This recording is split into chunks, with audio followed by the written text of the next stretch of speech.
On today's episode of Lockdown Wild, Filip Gustavsson is sticking around for 5 more years, and we'll tell you why this is a massive win for the Wild. Hey, this is Matt Boldy, and you're listening to Lockdown Wild. Hey, this is Marcus Foligno, and you're listening to Lockdown Wild. You're Locked On Wild, your daily podcast on the Minnesota Wild. Part of the Locked On Podcast Network, your team every day.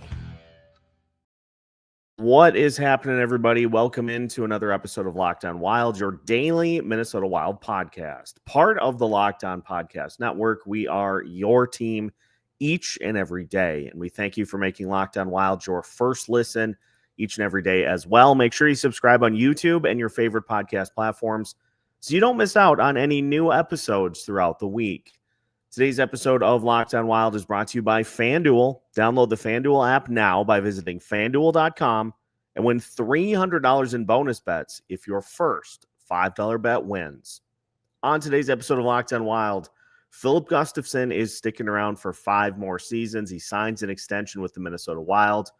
We'll dive into the deal itself, and we will also take a look at where Gustavsson ranks amongst starting goaltenders in the NHL.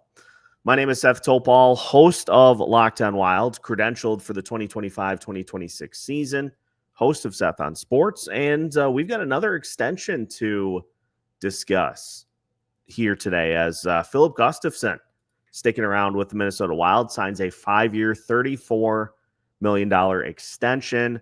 Michael Russo breaking that news earlier today. And it is interesting because, as Russo notes, like the Joel Eriksson Ek 8-year extension years back, sounds like this Filip Gustavsson extension came together very quickly. A few days ago, negotiations hadn't even started, other than ideas being exchanged. I think pretty clear that now that the Kirill Kaprizov deal is done, that Bill Guerin and the rest of the front office can turn their attention to other extensions that they are looking to get done. And I've been banging the drum for this for a while as host of this show. Everydayers have heard me talk about it extensively over the last year plus, because it turns out Filip Gustavsson has put together some pretty good numbers over the last few seasons and really did a good job down the stretch last year as well. Gustavsson, he hasn't been a starter at the NHL level for all that long. He was, as you'll remember, a prospect in the Pittsburgh Penguins system, who's then traded to the he was traded to the Senators. He was a young goalie there, got 27 starts over 2 seasons with Ottawa. 1 year went very well. The other year, not as good. And so the Wild acquired him for Cam Talbot. And Gustavsson came on to the scene at 24. And in the 2022-2023 season, he absolutely stole the show. A 2.10 goals against average, a .931 save percentage. He had 3 shutouts. He was just one of the better goalies that there were, but he only started 37 games. So he didn't have enough to qualify as far as the major awards go. 2023-2024 was an up and down year, which we've chronicled quite a bit. There were a couple of months that really buoyed his numbers. He finished the year 2018-4 with a 3.06 goals against average and an .899 save percentage.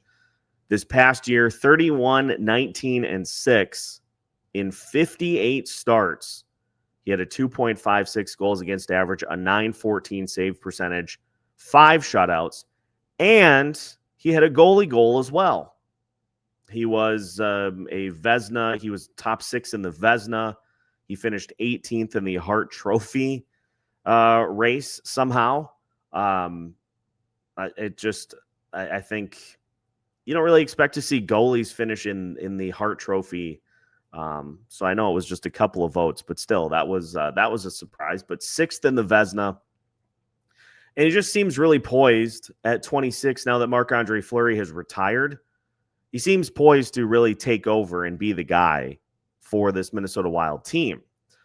So if you look at these statistics where Filip Gustavsson ranks amongst starting goaltenders since he came into the league, this includes the 2023, 22-23, 23-24, and 24-25 season. Now, I tried to weed out some of the, like, hey, this guy started for 5 games and had, like, 4 shutouts type things. So we set it at a minimum of 100 games started, trying to determine, the regular starters, because obviously if you've got 3 seasons involved, you're going to have almost 200 games possible, over 200 games possible. So just trying to get the starters. And while Filip Gustavsson is 13th amongst NHL starting goalies in that time with 73 wins, he has more wins in that span than Jacob Markstrom, than Jeremy Swayman, than Darcy Kemper, than Ilya Samsonov, Aiden Hill, Ukko-Pekka Luukkonen. He is 4 wins behind Logan Thompson and 10 wins behind Jordan Binnington in that same span, albeit in 32 fewer starts. That's the thing as well, is Gustavsson has not made a ton of starts in that span. As far as games started go, he is 13th as well with 138 games started. Connor Hellebuyck is the leader with 186. UC Saros has 185. Vasilevsky and Sorokin with 175 apiece. So those guys, your regular, like, absolute workhorse goalies are getting like 170, 180 starts. And Gustafsson's at 138, and he still is a top 15 goalie as far as wins go. Here's the other counting numbers. The other statistics are where Gustavsson really shines through. His .914 save percentage over the last 3 seasons is tied for 3rd in the NHL in that span. Entirety of the NHL in that span. He is tied with Ilya Sorokin. The only goalies that are better are Linus Ullmark and Connor Hellebuyck. Those are the only 2 goalies that are better in that span. As far as goals against average goes, in that same span, Filip Gustavsson is 7th in the entire NHL with a 2.59. He's ahead of Sergei Bobrovsky. He's ahead of Logan Thompson. He's ahead of Igor Shesterkin. He is behind Andrei Vasilevsky, Jake Oettinger, Aiden Hill, Peter Kochetkov, Linus Ullmark, and Connor Hellebuyck. That's it.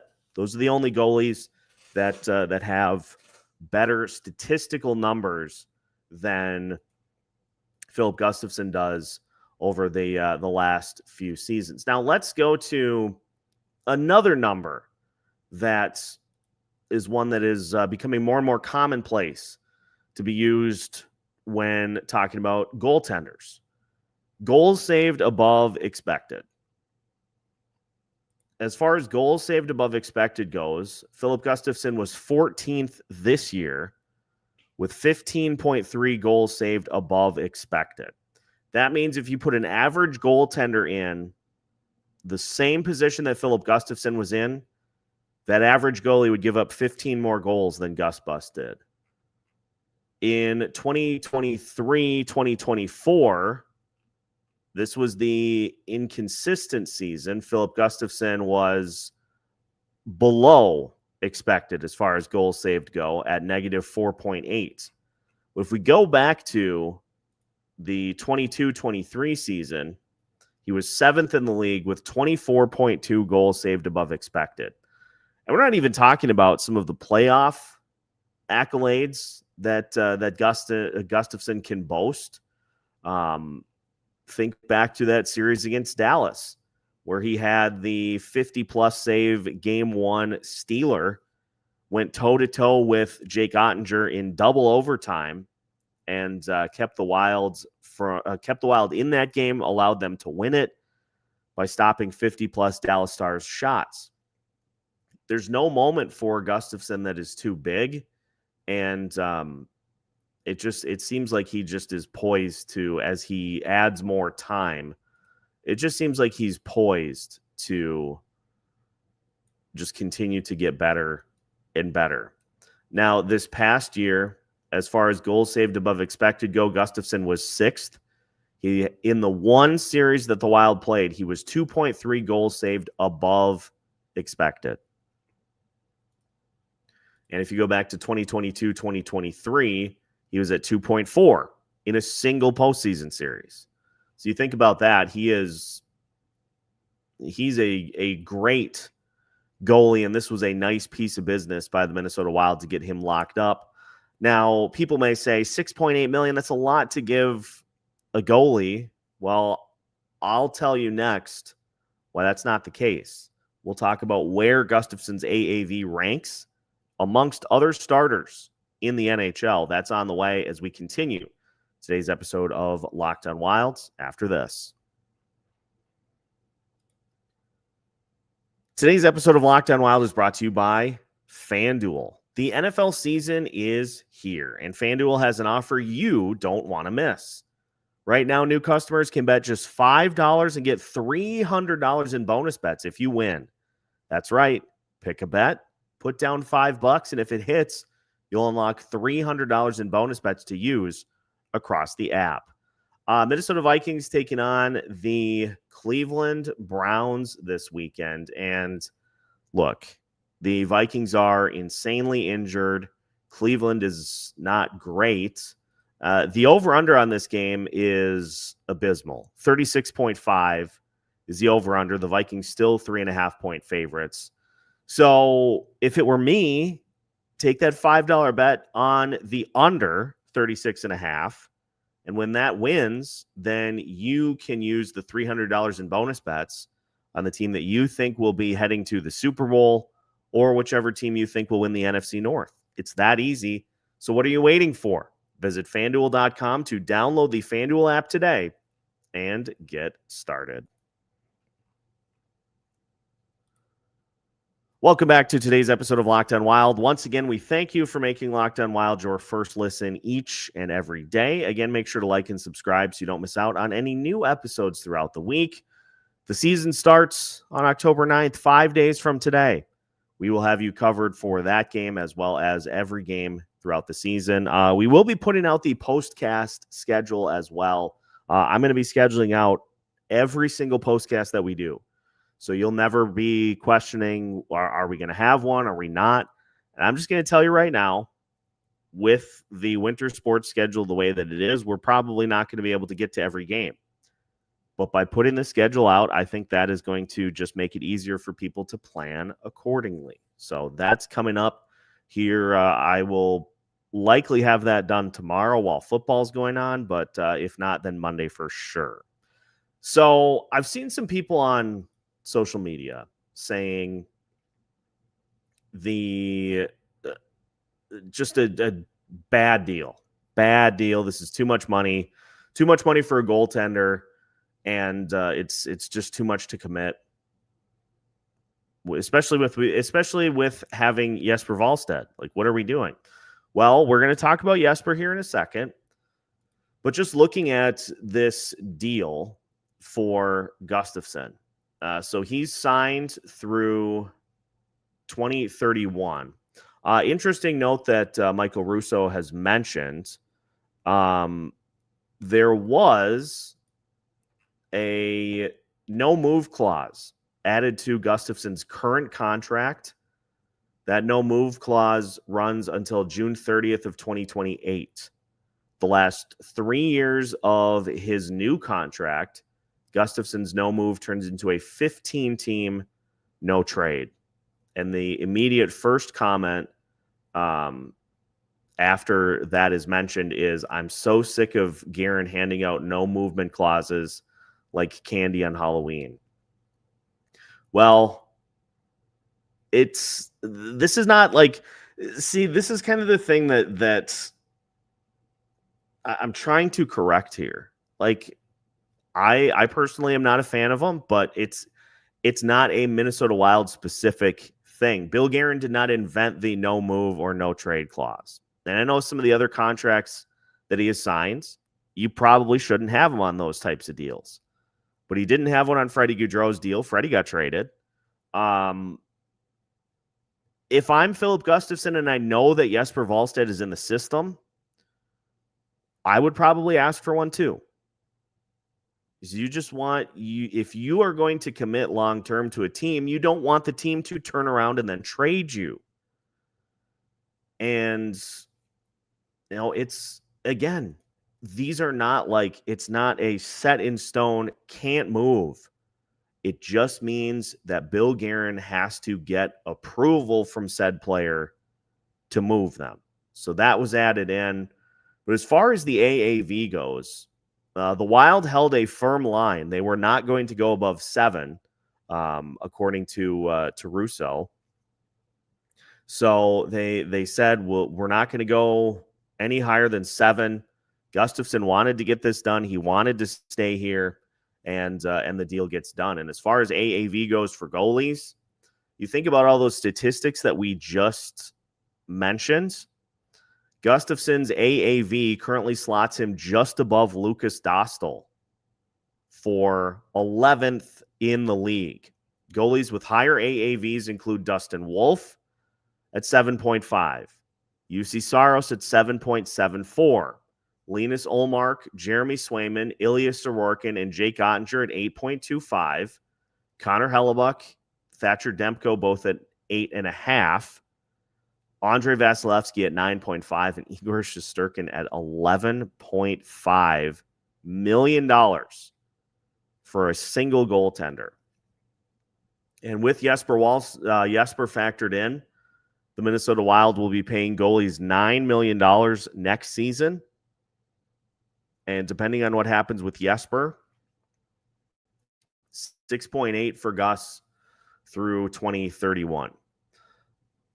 And when we looked at the potential for a Gustafsson extension over the last year, I paralleled quite closely what happened with Jake Oettinger, what happened with Linus Ullmark, what happened with some of these other young goalies that get these big-time extensions.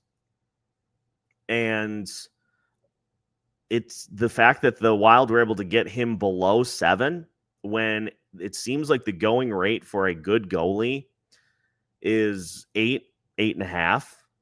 That's some shrewd business done by the Minnesota Wild to some savvy business is probably the better term to get that done, get that number below 7, and lock in Gustafsson through 2031.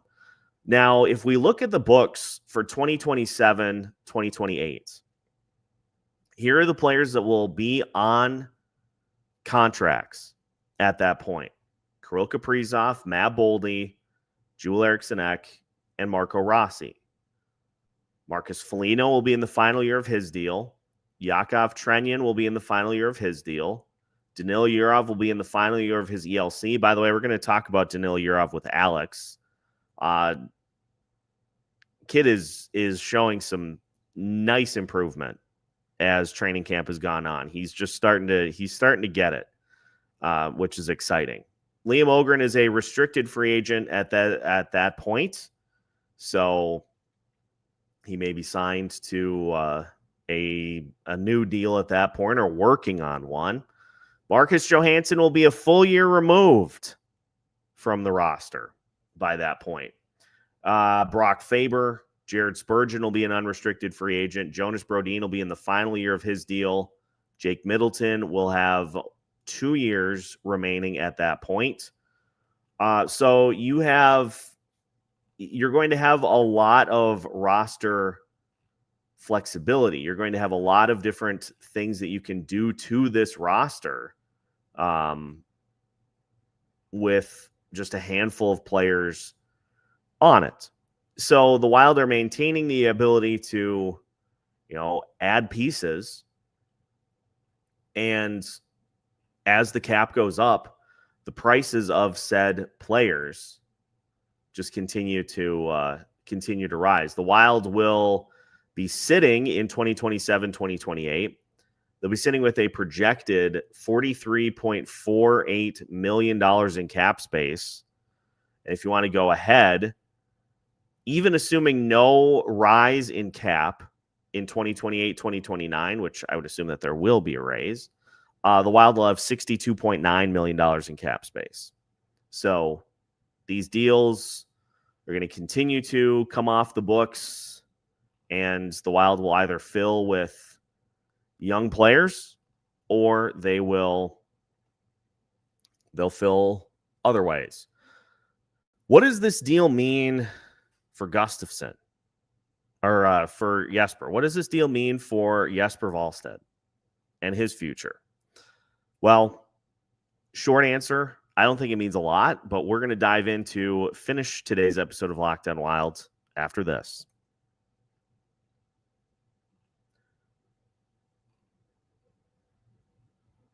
Final segment of today's episode of Locked On Wild. Once again, we thank you for making Locked On Wild your first listen each and every day. Again, make sure to like and subscribe on YouTube so you don't miss out on any new episodes throughout the week. So the one question that I had for this past season, or for this Gustavsson extension, is what does this mean for Jesper? What does this mean for Jesper Wallstedt and his continued development? Does this make him expendable? Does this just mean that the Wild are hoping to be able to use both goalies quite regularly going forward? Jesper, 22 right now, so he will be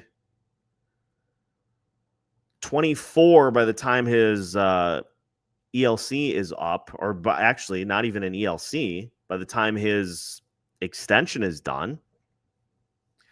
He will be a restricted free agent, and I would be shocked if the Wild don't try to negotiate something along those lines. You either, as an NHL team, you either have a mega starter and zero backup, you either have a 1A, 1B, or you have some combination in between. We have seen over the last few years a little bit of a timeshare as Filip Gustavsson got more comfortable and more accustomed to being a starter. We saw Marc-Andre Fleury get quite a bit of the workload so that Filip Gustavsson never felt overwhelmed or never had too much thrown at him. And I would imagine that we'll see something similar to that here as these seasons unfold. I just want to look at what we saw with the Linus Ullmark-Swayman combination. You go back to 2020, 2021. That was the final year of Tuukka Rask. It was the final year that Tuukka Rask was a major starter for the Bruins. And that season, he started 24 games. Yaroslav Halak started 19. Jeremy Swayman started 10, and Dan Vladar started 5. Now, that was the 56-game shortened season. But look at the splits that the Bruins have utilized since. 2021, 2022. They went 41 and 41. Right down the middle. Ullmark and Swayman. 41 and 41. In 2022, 2023, Ullmark started 49 games. Swayman started 37. In 2023, 2024, Swayman started 44. Ullmark started, or games played, I guess. Swayman was in 44. Ullmark was in 40. So still pretty even. And then Boston had that, they had the crazy season mixed in there as well. That was back in 22-23 where they won 65 games. So you get to 23-24, you've got Swayman and Ullmark, and they're both putting up really, really good numbers. And at that point, the Bruins say, okay, we've got a decision to make. We either got to keep one or the other. So Linus Ullmark ended up getting traded to the Ottawa Senators. The Bruins kept Jeremy Swayman. He started 58 games. Now, the team was bad. It was an awful Bruins team. But he started 58 games for the Bruins the season after Ullmark was traded. And as far as the return for the Bruins, they ended up getting Joonas Korpisalo, Mark Kastelik, and a first-round pick in the 2024 NHL draft. So, not a great return, but it was either that or let him walk. He was in the final year of his deal, and it was pretty evident that he was going to go to free agency. He didn't have a huge desire to stay, probably partially because of what was going on as far as the timeshare goes. But the point that I'm trying to illustrate is that the Bruins had a similar situation that the Wild will find themselves in, with two guys that probably could be the starter. And it worked out for them for a few seasons until one of the goalies ended up having to be traded or walk for nothing. Now, Jesper he has shown nice flashes in the preseason. We're going to get a real good indicator as to where he's at in his process this season, being the backup to Filip Gustavsson.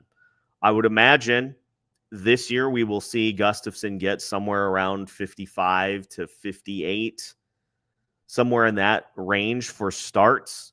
There are a ton of back-to-backs for the Minnesota Wild this year. So the number is, I think, 16 back-to-backs. So you would imagine that Jesper will start at least a majority of those games.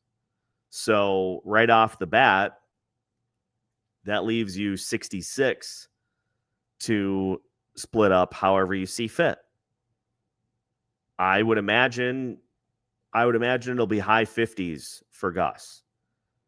And so that'll be the split for this season. And you see how Jesper handles it. You see how he does. And next year, maybe it's 50-30.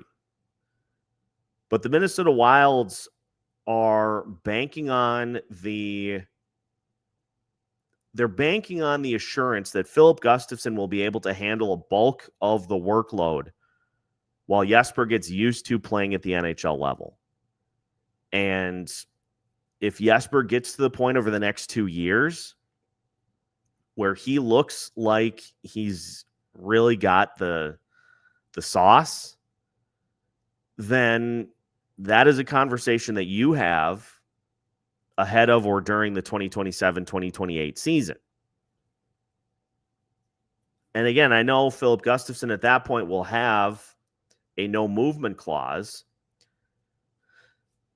but he's also going to have a pretty keen idea as to what is going on himself. He'll be in that goalie room. He'll have a pretty good idea as to whether Jesper is putting himself in position to get that starter's job, or if he just continues to have the inside track on it. But this also, you were in position too. I remember when there were discussions that Filip Gustavsson may get traded and that the Wild would look to have Marc-Andre Fleury be the mentor to Jesper for like this season. Like let's say Filip Gustavsson had been traded and you go into this season with Fleury and Jesper as your two starting goalies. That's a dicey proposition for a guy who retired and you'd be pulling Fleury out of retirement to start for one season. It's just that is too risky. It's too risky. It's too much uncertainty. And we know sports franchises love as much certainty as they can get. And I don't know that it would have come to this, but you are also potentially going to have that be your starting goalie tandem in the final year of Kirill Kaprizov's deal, there could have been a scenario where he decided, I want to watch this year play out and make a decision after that. So all told, I think it's a great move for the Minnesota Wild. I think this gives you an above average goalie at below average cost for the next several seasons. And as Filip Gustavsson gets more starts, those numbers could get even better. So that's our episode here for today. Let us know in the comments section, what do you think of this move? Do you like the Gus Bus extension? Sound off in the comments here on today's show. Make sure to like and subscribe on YouTube so you don't miss out on any new episodes throughout the week. We've got new episodes for you every Monday through Friday, and then, of course, we have them for you when news like this breaks. So make sure to stick with us as we get closer and closer to the start of the season. We've got new episodes for you every Monday through Friday as part of the Locked On Podcast Network. We are your team every day.